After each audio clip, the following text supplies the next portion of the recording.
Route جانے کے بعد غلطی چاہے جس کی بھی ہو، لیکن بات کا آغاز ہمیشہ وہی کرتا ہے جس کو بے پناہ محبت ہو۔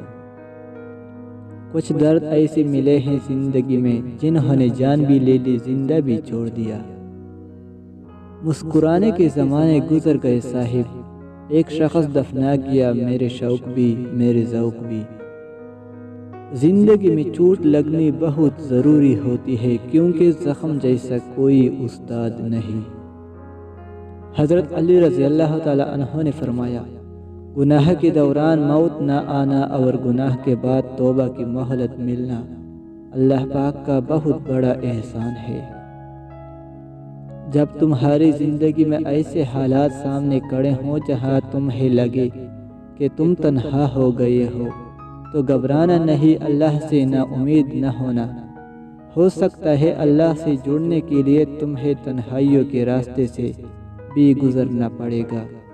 مسکراؤ کہ اللہ پاک نے تمہیں اپنی یاد کے لیے چن لیا ہے۔ کبھی کبھی تقدیر کسی کی دعا کے انتظار میں ہوتی ہے۔ مجھے بھیجا تھا دنیا دیکھنے کو، میں ایک چہرے کو ہی تکتا رہ گیا۔ کہاں کہاں سے مٹاؤ گے یاد میری، ہم تو تجھے ہر موڑ پہ یاد آئیں گے۔ لہجوں کا اثر سینے میں دھڑکتے دل کو بھی ساکن کر دیتا ہے۔ میں نے ہر دکھ میں تمہیں پہلے پکارا، لیکن تم کو ہر بار بہت دیر لگی آنے میں۔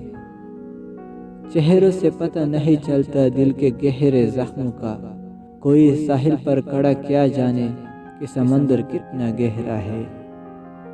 سینکڑوں کٹے ہوئے درخت ایک جڑ والے درخت کے سامنے کچھ بھی نہیں، اپنی بنیادوں سے جڑے رہے، اسی میں بقا ہے۔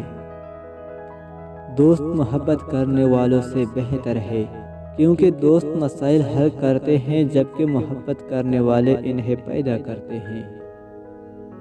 تعلقات کی بنیاد احساس ہے، اور احساس ہمیشہ وہی کرتا ہے جو خود غرض نہیں ہوتا۔